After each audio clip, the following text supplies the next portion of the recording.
Hello, I'm Frannie Starnes, and I am presenting over the Confessions of Frannie Langton from pages 131 to 160. The agenda of what I want to do for this presentation, first I want to start with just a brief summary of plot points, quickly list some of the things that happened during this section so that we have a good idea of what happens for these specific pages. Then I want to talk about the themes of anger and wanting and how they are very prevalent through this section and how they are connected. Then I want to talk about the societal role of women and how the characters that we read about, specifically Frannie and Mrs. Benham, react to these roles and how they defy them. I'm going to bring in some historical context and some references for that last point um, from people who would have been these characters' contemporaries. So we're going to get started first with the summary. In these pages, we see Langton visit Benham, where there is a debate between Madame Benham and Langton over the ethics of his studies. Immediately after this conversation, Frannie slaps Langton after she has a bunch of built-up anger, and because of that, she fears that she's going to be turned out or be fired by the Benhams for her outburst. Instead, she actually does not get fired, but gets a bit of a promotion. She becomes Madame Benham's Abigail, becomes her personal servant, and she calls it, Madame Benham calls it her secretary because she is beginning to write and needs the assistance from Frannie. Throughout these pages, we see a very quick development between Madame Benham and Frannie between the relationship. And we also see a development in Frannie's personal journey with her anger and her feelings of anger and her feelings of wanting. And that's where we're going to start. I've got, for each of these themes, I have a brief overview on top and then a few quotes that I've pulled that are um, that reference the specific themes. So for anger and wanting, we see throughout these pages that Frannie frequently feels angry and even frequently says that she wishes that she could kill, specifically Langton, but these feelings of anger are very stretched out and very focused on in these pages. In that first quote, Frannie says, I was all anger, anger a drumbeat, anger steady as rain on glass, anger like a hot spurt of blood from a wound. I found this really interesting because in describing her own anger, she describes it not only as a constant feeling, but as a feeling that completely overwhelms her and that completely takes over her entire being. Um, Especially connected with the theme of feminine anger, it's interesting how she internalizes this, which is prevalent in the second quote, where she says, I let it swell inside, I welcomed it. This immediately after this quote, we see Frannie slap Langton. So she takes this internalized anger and expresses it in an outward way. Um, we see that she is maybe not regretful of this, but that she is anxious this is going to lose her job. But the part that stuck out most to me in the second quote is that her anger was aimed at herself. So her anger stems from the third quote, we can see that it stems from wanting things that she couldn't have. In that quote, she's specifically talking about Miss Benham. But instead of being angry at the systems and the society that are the reason that she can't have those things, she is instead directing her anger at herself. So this is misplaced. We can see her personal journey with feeling this anger and then turning it into self-loathing and self-hate.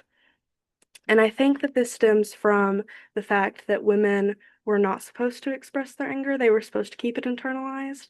And that plays into my next theme that is overarching, which is the societal roles of women in general. And we can see in this section how both Frannie and Mrs. Benham react to these roles and how they defy what would normally be expected of them. In this first quote that I've pulled, we can see how Mrs. Benham is defiant of the notion that women were intellectually inferior. This is in a conversation with Mr. Langton where he's talking about his research and says it would only bore her. And she responds super clever with, she says, "Go slowly, Mr. Langton." She peered at him, her voice sharp, "and let us see whether my womanly brain can keep a stride."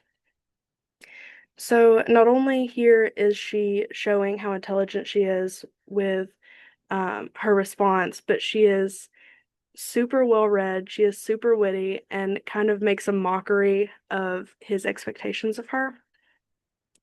Another important expectation of women of this time was the expectation of servitude. And we can see this in the second quote that I've pulled, where um, Frannie is worried she's going to lose her job because of slapping Langton. And in a conversation with Prue says, "Maybe. What can you do about it? What can any woman do?" She said, "You get married or you go into service. You'd need character to get a place, and you won't get one from her. Not now." I found this super interesting because, according to them, the only two options a woman has is to marry a man and serve him, or to be owned by a man and work for him. Um, Not only that, but in the second half, where she says you'd need character to get a place, it implies that not only would you have to do these men's beck and calls, but you would have to do so happily and willingly with a good character, a good disposition, or they would set you out. And I find that very ironic that these people who are enslaving people can be picky about which type of people are working for them.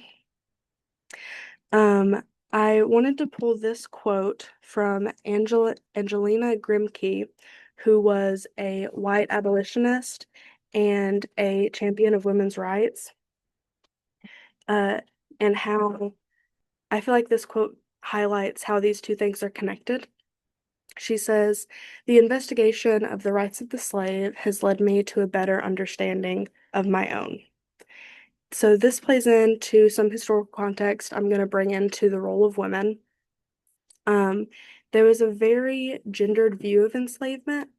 So not only enslaved people were feeling this entrapment, but women were also feeling this entrapment and felt that they were enslaved to the patriarchy. They were also lesser than and made to work against their will and made to respond to men and not have thoughts of their own or have opinions of their own. I pulled this very prevalent quote from page 152 that says, "Mr. Rousseau also wrote that man was born free, but is everywhere in chains. I didn't know what chains he could have been speaking of. Page gazers like him feel the weight of chains in a feather. When I told her that, she laughed. Indeed, let one of them try being born a woman."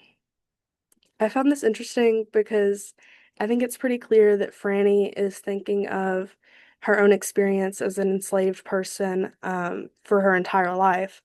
But when Mrs. Benham hears this, she connects it to her feelings of entrapment just being born a woman. So, although they are very different, they have very different social standings, they still feel the same feelings of enslavement, and they're able to connect over that.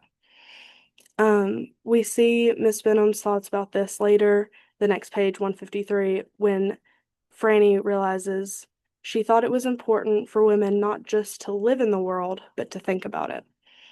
So here we can see that Miss Benham believes that activism is needed to make a change. She thinks that there is a way to get out of this enslavement, but you have to take an active role in understanding your role in society and how you can think about that, understand that it's wrong, and then put the work in to change it. This third quote here is what I believe is one of the best parts of this section as a whole. I'm going to read the entire quote from page 154. It says, Benham had asked the day before whether I'd try my hand at a poem or two, no doubt wondering might he have his own Phyllis Wheatley. I suspect she led a very sad life. It was the kind that impressed them. And what they never tell you about her is that she didn't die a poet, she died a maid. So I thought this was very impactful. And for any, I've included this poem by Wheatley on being brought from Africa to America. And I'm not going to read the whole thing, but generally it is on the surface level praising uh, the people who captured her from Africa, the people who enslaved her, and thanking them, praising them because they showed her Christianity when all she had known was paganism.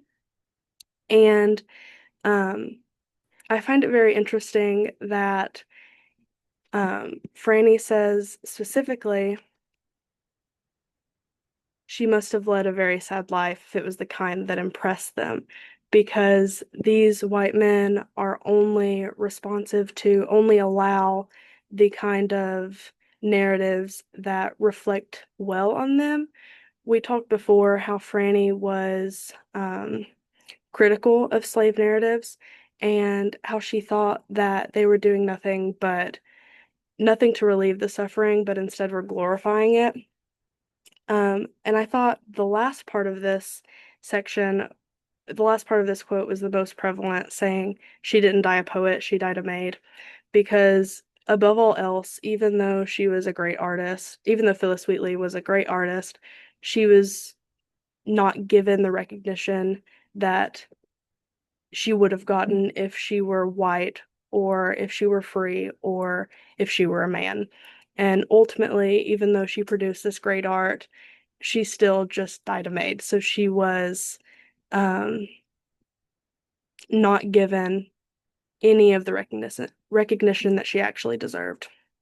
I think this plays into the theme of the shared helplessness of women and enslaved people, and how, though they have different experiences, it plays into the same boat of being helpless and feeling like you were born into this nature that you cannot change, and how there they felt like there was no escape for them and that they were enslaved. I think that in understanding these themes, we can better understand the relationship that Frannie and Mrs. Benham formed, why they felt so drawn to each other, why they were connected, and why they were able to understand each other so well, even though they lived very different lives.